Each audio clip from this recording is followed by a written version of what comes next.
This is the antibacterial dial soap that I showed you in my grocery haul that I have to wash up with again this morning. I have already done it once last night, but now I need to re-shower again before we go in.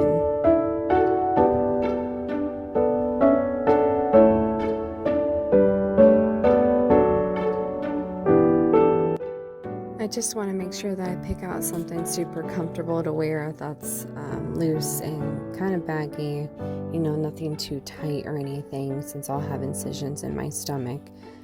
So that's what I'm looking for right now.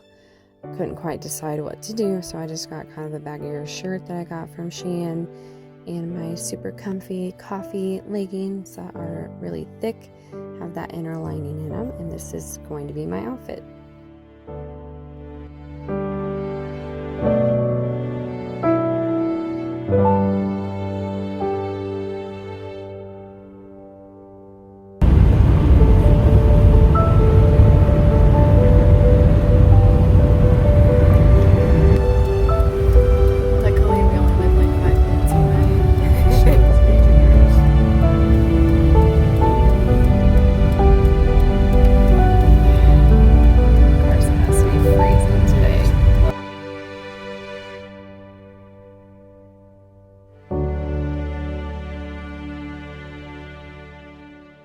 Okay, we finally arrived, and the nerves are really setting in at this point. So now to try to find a parking space, and of course people have to park like this in 2 spaces. So now we're just going to be walking in and heading in to get my surgery done. Prayers that everything works out for me and I get the relief that I am looking for.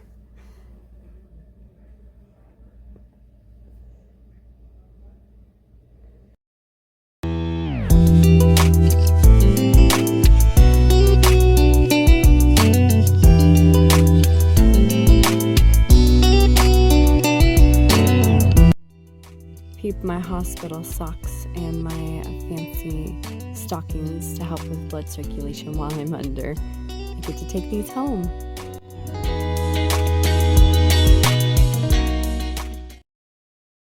So now we are finally home and I get to rest a few hours. Sorry if the lighting's not all that great, but we're just hanging out.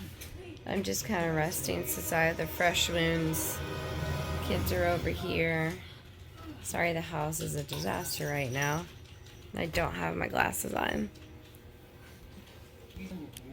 But we're just watching, what's it called? Aladdin. Oh, Aladdin. Sorry, I'm still kind of out of it from the medicine. But I'm just going to try to rest a little bit until we eat some dinner. One of my friends dropped off this amazing lasagna that she made for me and my family, just to kind of help us on the first night home. That was so sweet of her. Excuse my mess of a room, but sorry, the kids are awake now. But here's my stockings that I had to wear in the hospital. And this is the next morning after surgery. If you're real squeamish about incisions or any kind of surgical anything, I would just fast forward through this part. But if you can see, I'll show you guys in the light too. I have this small incision inside my belly button, and then one over here on my left hip. Again, if you're really squeamish with surgeries or blood or incisions, anything like that, I would just fast forward through this part. But here's a better view. I'll try to get a better view of incisions. So I have a small one long ways up and down inside my belly button. They went in, and I do still have the iodine and stuff from surgery on me. They wanted me to wait a day to shower. But here's the one on my hip. Probably, I don't know, I'd say like 1 inch in length. So I got a little bit of bruising. I have some bruising and stuff too, but a lot of this is the iodine. But all these red markings right here, all this is bruising and a tiny bit of blood. But it doesn't look too bad. I am just super sore this morning. It feels like I worked out for 4 hours yesterday. All my lower stomach is just really tight, and the muscles are just really sensitive, you know, from all the from the camera and the laser thing that they used. Hey guys, I just wanted to come in to end this video and just give you a little bit of information about what this procedure was for. So if any of you do not know me, I have endometriosis. My mom has it, my sister has it, every woman in our family has it. Unfortunately, it is something genetic. And now that I'm in my 30s now, over the last couple of years, I'd say actually probably about the last 5 years since I've hit about 25, the disease unfortunately has really started to take a toll on me. So I've been experiencing lots of pains, menstrual cycles. It used to be only when it was about a couple days prior to my periods, which I've always been very fortunate. I get regular on the dot monthly periods every single month. That has never been a problem that I've ever had. It's just more the pain. So I get very intense pains. I get cysts monthly. There's never a time that I go without a cyst, honestly. So it's just kind of something that I've gotten used to for as long as I can remember. But since having my fourth one, my son, Liam, who is now 6, since having him, everything has just started to progress. And I was 25 when I had him. He was my fourth one, like I said. But now I don't know if necessarily that has anything to do with it. But I do think that for me, the pain started a little bit sooner when the endometriosis starting to affect me because of possibly the amount of pregnancies. Again, I'm not sure, I'm not a doctor, but it's just from my experience and what it seemed like. But I have the medical forms that they send you and discharge you with from the hospital for my surgery that I just had yesterday. Today is now Friday. I just had this surgery yesterday, Thursday. But I was just going to kind of go over the medical terminology with you guys for anybody that is not familiar with what endometriosis is, just so that I do not give any misinformation, just for anybody that's not familiar with what that is. Here's kind of some information about it. I'm just going to read to you my discharge instructions for the laparoscopic treatment that I had for my endometriosis. So I'm just going to kind of read to you what it says so you can kind of get a gist of what I'm dealing with and what exactly it is. So it says that you've been diagnosed with endometriosis, a disease that affects your reproductive organs and your monthly cycles. It can cause cramps and pains during your periods or pelvic pain throughout the month. Some cases it can cause infertility. And I have been fortunate enough that I have been able to carry children. That's something I thank God that I was blessed with, because I don't know what I would do.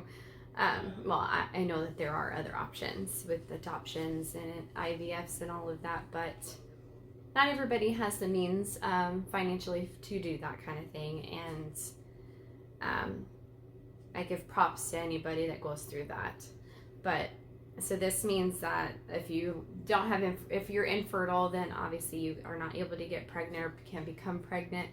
So endometriosis can affect that with a lot of women. There's no cure for endometriosis, but you can be treated. So you can go through treatments, have procedures done like what I just did yesterday, to kind of help stretch out the timeline, I guess you could say. And the only reason I say that, sorry, I'm pausing. The only reason I say that is because my mom, like I said, with her endometriosis, it got to the point where I think she was 41 or 42 and she had a partial hysterectomy. Just because you get to a point with scar tissue and everything and the pains that, unfortunately, the best case is to take out the sick parts, so that you're not in excruciating pain all the time. My healthcare provider decided on a laparoscopic treatment. So during my procedure, my healthcare provider, she made small cuts or incisions in my belly and then used surgical tools to remove and treat the diseased tissue. So again, what it does is it starts developing scar tissue, and lesions is what it can do. And then you can get that on your uterus, and you can get it on your ovaries and your cervix if it spreads far enough without going treated. Bowels, your intestines, it can spread even into your lungs, I've read. It can spread to your bladder. So if you don't treat or start treating it early on, like with me, luckily we did catch it early on with this first procedure, that they had to just remove some minor scar tissue on the front and back of my uterus, and then my husband said they also took a little bit off of my left ovary. So my right ovary was okay. There was not any scar tissue or lesions there. It was only my uterus, front and back side, and then my left ovary. So, which is funny because that is exactly where all my pains have been coming from, and I've been dealing with them for a while. So that's basically what I had done. Like I said, they made incisions, and I showed that on a clip in the video. That's the 2 incisions that they made. Sometimes they'll make a third one, which I would assume that would probably be on your right side, is where your third one would be if you needed any kind of treatment done on that side of your body, which luckily, unfortunately, I did not. And I do know that they did catch it pretty early on, so there wasn't a whole lot to do. There was actually no lesions that they had to go in and stitch. It was just the laparoscopic procedure with, burning off the tissues. So that's basically what I had done yesterday. And I just wanted to end this video, kind of give you a little bit of information on the endometriosis. I'm sorry it wasn't a whole lot of info. I just don't want to give you the wrong information, because everything that I talk about is all just from my own personal experience. It is different for everybody. And my heart goes out to anybody that has to deal with the disease that I have, or other ones that are similar to this, because it's not fun. But I hope to soon be okay. I know that we are going to be trying for a number 6 before I look into possibly going through the full treatment like my mom and getting a partial hysterectomy. For me personally, with my health and my history, just to kind of give you a little gist of my history. I am not able to take any birth controls. Since 14 years old, I have tried every single birth control that there is out there on the market. Everything.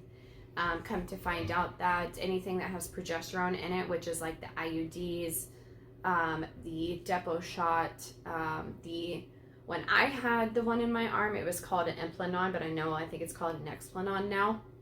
All of those have a higher levels of progesterone, and it turns out that I have a reaction to that. So my doctor has explained to me that I'm basically, in a sense, allergic to progesterone, which I know is kind of funny because your reproductive system is what produces progesterone. But, so that is the story of my life. I am not able to use birth controls. Hence why we have a lot of kids, but then again not though, because they were all planned. We wanted every one of our kids, we want to have a big family, always wanted to have a big family. So thank God that I have been fortunate enough to be able to carry children and be able to even become pregnant. I have gone through a miscarriage, unfortunately.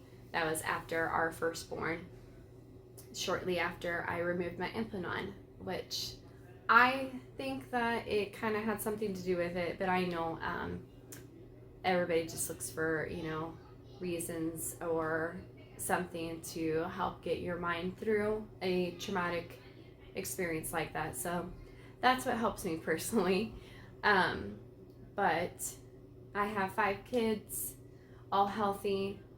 We are planning for a number 6. So when I went in and had this procedure done yesterday, but she put in some kind of liquid to flush out my reproductive system while she was in there.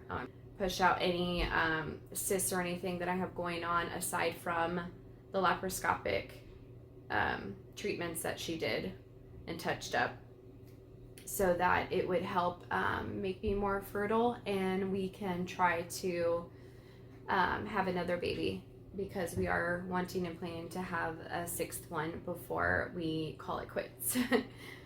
But I'm going to go ahead and cut off this video, and I'm going to be making a part 2. So this is going to be a part 1 of this, so that I can show you a few days after surgery and where I'm at, how I'm feeling, and just kind of update you on how things are going with my whole experience with this procedure.